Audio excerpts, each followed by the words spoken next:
நம்மோடு மூத்த பத்திரிகையாளர் KKR ஆதித்தன் இணைந்திருக்கிறார்.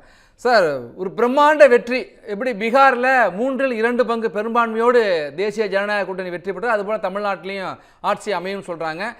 இந்த 4.5 ஆண்டு கால திமுக ஆட்சியில் மிகப்பெரிய சிறப்பாக செயல்பட்ட துறைன்னா அது வசூல் மற்றும் ஊழல் துறை தான். மலையளவு ஊழல் இருக்கிறது, கால்குலேட்டரே திணறுகின்ற வகையில் இந்த ஆட்சியில் ஊழல் நடைபெறுகிறது. இப்போ கூட அமலாக்கத்துறை, நகர்ப்புற மேம்பாட்டுத்துறை அமைச்சருடைய KN நேரு 1000 கோடி ரூபாய்க்கு மேலே ஊழல் செய்திருக்கார் என்று ED தலைமைச் செயலாளருக்கும் DGPக்கும் கடிதம் அனுப்பியிருக்கிறது. நிறைய அமைச்சர்கள் மீது ஊழல் குற்றச்சாட்டு பெருகிக்கிட்டே இருக்குது. நிறைய இப்போ நம்ம சென்னையில் வெள்ள வழிநீர் பணிகளில் பெருமளவில் முறைகேடு நடந்திருக்கு அப்படிலாம் சொல்கிறாங்க.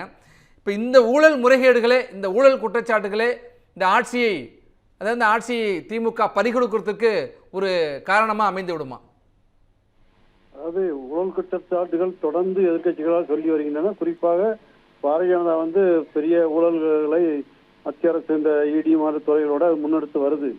ஆனா அதை மக்கள்கிட்ட கொண்டு போய் சேர்த்து களத்தில் கொண்டு போய் சேர்க்கிற அளவுக்கு அந்த வலிமையை அவங்க திட்டமிட்டு செய்யறாங்களாங்கிறது கேள்விக்குறி. குறிப்பாக ஒரு திருப்பரங்குன்றம் பிரச்சனைக்கு அவங்க எவ்வளவு அழகா திட்டம் போட்டு ஒரு மாநாடு நடத்தி ஒரு எழுச்சி ஏற்படுத்துறாங்க. இப்போ இந்த தீபத்தை வச்சு ஒரு பிரச்சனை உண்டு பண்ணாங்க கூட அது மக்கள்கிட்ட போய் சேர்ந்தது. அது ஆதரவாக இருக்குமா எப்படி மக்கள்கிட்ட சேர்த்தாங்க. அதே மாதிரி இந்த ஊழல் பிரச்சனை எந்த அளவுக்கு கொண்டு போறாங்கிறதையும் பார்க்கணும். இன்னும் அவங்களுக்கு கூட்டணி பலம் அதிமுகவோட பாஜகவோட கூட்டணி அமைச்சிட்டாங்க, வெற்றிகரமா கூட்டணி போட்டு பண்ணாங்க. ஆனா எல்லா பிரச்சனையும் கூட்டு சேர்ந்து போராடுறாங்களாங்கிறத நம்ம பார்க்கணும். இப்போ திருப்பூர் பிரச்சனையை அதிமுக எடப்பாடி ஒரு தார்மீக ஆதரவு மாதிரி கருத்து சொன்னாரு. ஆனா உள்ளூர் உள்ள செல்லூர் ராஜு அதை எதிர்ப்பு தெரிவித்து பேசுறாரு. இந்த மாதிரி இல்லாம ஒவ்வொரு இப்போ தேர்தல் சமயம் நெருங்கிட்டு இந்த சமயத்துல கூட 2 கூட்டணி கட்சி இணைந்து போராடணும். அப்படி இணைஞ்சு போராடினா தான் அந்த வலுவாகவும் எந்த பிரச்சனையும் எளிதாக மக்களில் கொண்டு போய் சேர முடியும். தனித்தனியா பலம் காட்டினாலும் முடிஞ்சு போய் அந்த காலம் போன வருஷத்துல இந்த வருஷம் முடிஞ்சு போயிடும். இன்னும் தேர்தல்னு வரும்போது இணைஞ்சு பண்ண. ஏன்னா திமுக அந்த மாதிரி கூட்டணியை அப்படியே வச்சுட்டு இருக்காங்க. உள்ளுக்குள்ள முக்கல் முனகெல்லாம் இருந்தா கூட வெளிப்படையா அந்த கூட்டணி அப்படியே கொண்டு போயிட்டு இருக்காங்க. 2-3 தேர்தலை தொடர்ச்சியா கொண்டு போயிட்டு இருக்காங்க. வெளிப்படையா கூட்டணி வலுவா இருக்கிறது போல தோற்றமளித்தாலும் கூட காங்கிரஸ் எந்த நேரமானும் வெளியே போகலாம், தமிழக வெற்றி கழகத்தோடு கூட்டணி சேரலாம், பேச்சுவார்த்தைலாம் நடந்துகிட்டு இருக்குன்னு சொல்றாங்க. இன்னும் சில கட்சிகள் கூட, விடுதலை சிறுத்தைகள் போன்ற கட்சிகள் கூட திமுக கூட்டணியிலிருந்து விலகுவதற்கான வாய்ப்பு அதிகமாக இருக்குன்னு சொல்றாங்களே. ஆமா, காங்கிரஸ் இப்போ அவங்களுக்கு ஒரு லிவர் மாதிரி விஜய் கிடைச்சிட்டாரு, அங்க போலாம் அப்படின்னு சொல்றாரு. அந்த மாதிரி பிரச்சனை பேச்சுவார்த்தை ராகுல் காந்தி தமிழ்நாடு காங்கிரஸே தெரியாம டைரக்டா பேச்சுவார்த்தை நடத்திட்டு இருக்கிற ஆளை வச்சு அதெல்லாம் போயிட்டு தான் இருக்குது. அது அவங்களுடைய சீட்டு பேர எண்ணிக்கையை அதிகரிக்க பண்ணுவாங்களா, உண்மையிலே வெளியே போகலாம் தெரியாது. அது இன்னும் இந்த ஜனவரிக்கு பிறகுதான் விரிவா வரும். ஆனா பிஜேபியை பார்த்து அவர் துடை தெரிவோம் சொல்லியிருக்காரு அமித்ஷா. அதுக்கு ஏற்றாப்புல தமிழ்நாட்டில் உள்ள களம் ஆடணும். அவங்க பிஜேபியும் முக்கிய எதிர்கட்சி மாதிரி அவங்க செயல்படுறாங்க. அதிமுகவோட பிஜேபி தான் அதிகமாக கடந்த 10 நாள் அவங்க தான் அதிகமாக எதிர்ப்பு தெரிவிச்சு பண்ணாங்க. இப்போ பிரச்சனை வந்திருக்கு. இதே இது தொடர்ந்து இணைஞ்சு போராடினாங்கன்னா தான் அவங்க நினைக்கிறது நடக்கிறதுக்கு வாய்ப்புகள் அதிகரிக்கும். மற்றபடி அவங்க தொடர்ந்து இந்த கட்சி கட்டமைப்பு மட்டும் இல்லை, கூட்டணி கட்டமைப்பை உறுதிப்படுத்தணும். ஏன்னா வெறும் அதிமுக பிஜேபி மட்டும் இருந்தால் மட்டும் போதாது. பாமக, அன்புமணி பாமக, தேமுதிக இவங்களெல்லாம் கொண்டு சேர்க்கணும். உதிரி கட்சி கூட எம்ஜிஆர் காலத்துல ஒரு சின்ன லெட்டர்பேடு கட்சி கூட விடமாட்டார், ஆதரவும் வந்தா அப்படி கொண்டு சேர்ப்பாங்க. அதே மாதிரி இவங்க சின்ன சின்ன கட்சிகள்லாம் சேர்க்கணும்.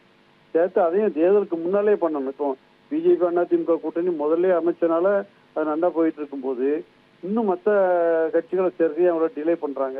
இப்பயுமே கூட்டணி உறுதி போயிடுது. திமுக கூட்டணி உடையாம இருக்க மாதிரி வச்சுட்டு இருக்காங்க. அப்படி போய் இப்பவுமே இவங்க கூட்டணி ஸ்ட்ராங் பண்ணிட்டு ஸ்டாப் போட்டுட்டு தேர்தல் வேலைக்கு போகலாம், அல்லது போராட்டத்துக்கு போகலாம். அந்த இதை பண்ணாதான் அவங்களுடைய எதிர்பார்க்கதான் நினைக்கவே நடக்கும். இல்லாட்டா எளிமையா இருக்கும். ஒரு ஆளுங்கட்சியை வீழ்த்துறது எளிமையான காரியம் கிடையாது. ஏன்னா 5 வருஷம் ஒரு கட்சியோட ஆன்டி இன்கம்பன்சி இருக்கத்தான் செய்யும். அதே மீறி அவங்க இப்போ 3வது அணின்னு ஒன்று வந்ததுனால ஓட்டுகள் பிரிந்துடும், ஈஸியா ஜெயிச்சிடலாங்கிற ஒரு இதுல திமுக அணி இருக்குது. இப்போ இதுக்கேற்றாம திட்டம் போட்டு இப்போ இந்த 2வது அணியா இருக்கிற என்டிஏ கூட்டணி அவங்க அதை இன்னும் கடுமையாக தங்களோட கூட்டணியை பலப்படுத்தி உடனடியாக களத்தில் இறங்கினாதான் இந்த ஊழல் குற்றச்சாட்டுலாம் இப்போ ED ஒரு குற்றச்சாட்டு கொண்டு இருக்காங்க. அது அதுக்கு அடுத்த அதை இவங்க அரசியல் கட்சி எப்படி எடுத்து போறாங்கன்னு பார்க்கணும். முன்னாலாம் எப்படின்னா ஒரு ஊழல் குற்றச்சாட்டு வந்துச்சுன்னா இப்போ இத்தனை நாளைகள் நடவடிக்கை எடுக்கல, உடனே கோர்ட்டுக்கு போவாங்க ஆளுங்க எதிர்கட்சி. கோர்ட்டில் போட்டு டைரக்ஷன் வாங்கி ஆக்ஷன் எடுக்க வைப்பாங்க. இப்போ அந்த மாதிரி இங்கே எதுவும் பண்ணுற மாதிரி தெரியல. அதையும் பண்ணணும். அப்படின்னா தான் இவங்களால ஒரு நன்றி, உண்மையான எதிராக இருக்க முடியும். நன்றி சார், உங்கள் கருத்துக்களை பகிர்ந்து கொண்டமைக்கு. தமிழ்நாட்டை பொறுத்த வரைக்கும் இன்றைக்கே ஒரு அமைச்சர் மீது அமலாக்கத்துறையே நடவடிக்கை எடுக்க தலைமைச் செயலாளருக்கும் டிஜிபிக்கும் கடிதம் அனுப்பியிருக்கிறது.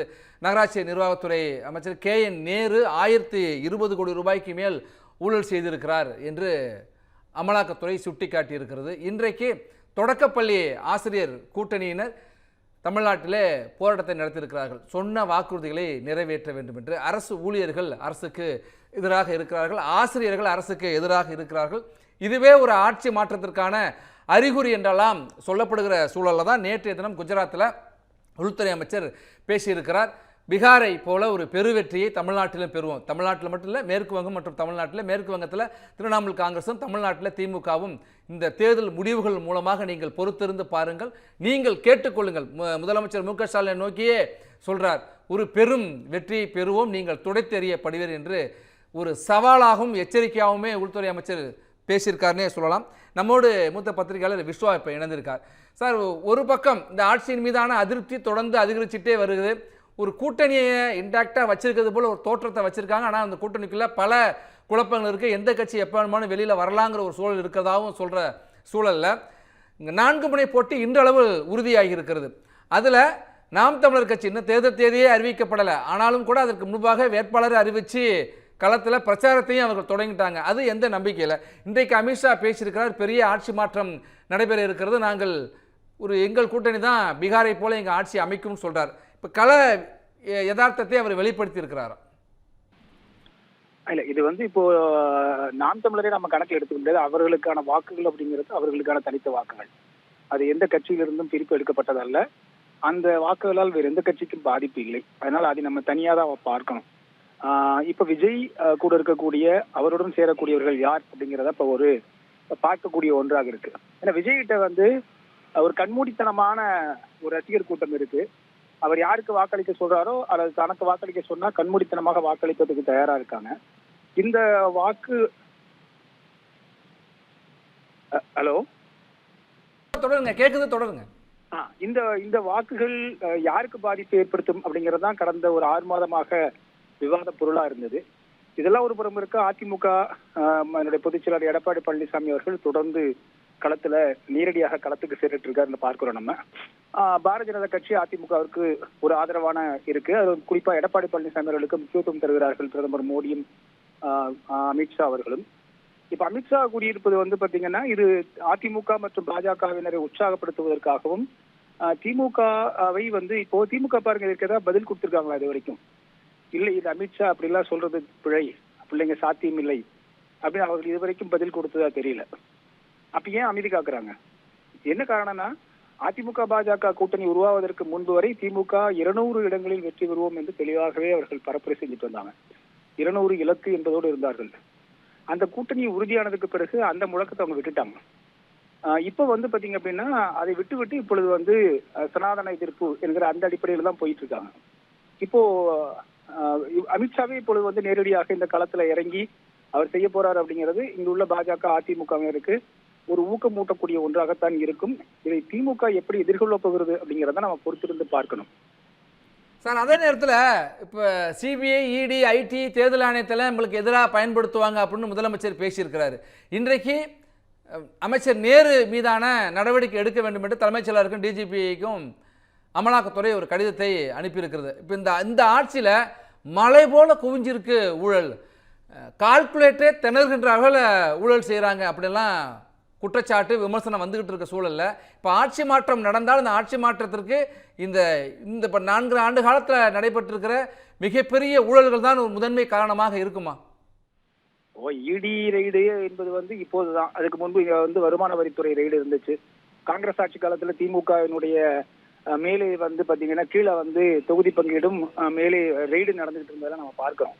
காரணம் என்னன்னா, இங்க திமுக உள்ளிட்ட திமுக கட்சி என்ன பிரச்சனை அப்படின்னா, அவங்களுக்கு அவர்கள் இந்திய அரசாங்கத்தில் காங்கிரஸ் கட்சியாக இருந்தாலும் பாஜகவாக இருந்தாலும் அவர்கள் தங்கள் மீது எந்த குறையும் சொல்ல முடியாத அளவிற்கு இவர்கள் ஊழல் குற்றச்சாட்டோ அல்லது இது போன்ற முறைகேடு குற்றச்சாட்டோ இல்லாமல் இருந்தால் அவர்கள் உறுதியாக நிற்க முடியும்.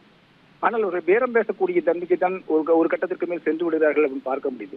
எனவே இதை வைத்து இந்தியாவை ஆளக்கூடிய எந்த கட்சியாக இருந்தாலும் பேரம் பேசி அவர்களை வலித்து கொண்டு வருவது அப்படிங்கிறது இயல்பாகவே இருக்கக்கூடிய ஒன்றாயிடுச்சு. காங்கிரசும் பாஜகவும் அதே தான் பண்ணுவாங்க. இது பொதுவான ஒரு நடைமுறையாவே ஆயிடுச்சு. அந்த அடிப்படையில் இப்போ பார்த்தீங்கன்னா திமுகவிற்கு இருக்கக்கூடிய எதிர்ப்பு அலை அது ஒரு புறம் தான் மிக மிக முக்கியமான ஒன்றா இருக்கு. அந்த திமுக கூட்டணியில் அவர்கள் இன்னும் யாரும் பிரியல, அப்படியே தான் இருக்காங்க. ஆனால் அவர்களுக்கான வாக்கு விழுக்காடு எவ்வளவு குறையும் அப்படின்னு நம்ம பார்க்கணும். அதிமுக கூட்டணிக்கு எவ்வளவு வாக்கு விழுக்காடு உயரும் அப்படின்னு நம்ம பார்க்கணும். இதன் அடிப்படையில் தான் நம்ம முடிவெடுக்க முடியும். மகேஷ், இப்போ தமிழக வெற்றி கழகத்திற்கு காங்கிரஸ் போகுது அப்படின்லாம் சொல்றாங்கல்ல, இன்னொரு விமர்சனம் வருது. நேரடியாக திமுக தாவேக்கு இடையில் தான் போட்டி, தேசிய ஜனநாயக கூட்டணி 3வது இடத்துக்கு போயிடும்லாம் டிடிவி தினகரன் சொல்றாரு. டிவி தினகரன் ஐயா அவர்கள் அரசியலினுடைய பிடிமானத்தை விட்டு ரொம்ப நாள் ஆயிடுச்சு. ஓபிஎஸ் அவர்களும் டிடிவி அவர்களும் இவங்கெல்லாம் அரசியல் பிடிமானத்தை விட்டுட்டாங்க. ஏதாவது பேசணுங்கிறதுக்காக பேசிட்டு இருக்காங்க. நடைமுறை அரசியலை பேசாம இருக்காங்க அவங்க. இப்ப நடைமுறை அரசியல் என்ன, மக்கள் அரசியல் என்ன அப்படிங்கறத பார்த்தோம் அப்படின்னா கள நிலவரம் இப்பொழுது போட்டியா தான் இருக்கு, சரியான போட்டியா தான் இருக்கு. நன்றி விஸ்வா, உங்கள் கருத்துக்களை பகிர்ந்து கொண்டமைக்கு. 13 years of trust, a revolution of gratitude, 100% assured appreciation. With gratitude, G Square oda 13th year anniversary offer plot villa apartment எது புக் பண்ணாலும் 25 வருஷத்துக்கு பவர் இருக்கும், ஆனா EB bill இருக்காது. Up to 5 kilowatt solar panels with no additional cost ஓட கிடைக்கும். Zero EB revolution. To book, call 8939710009.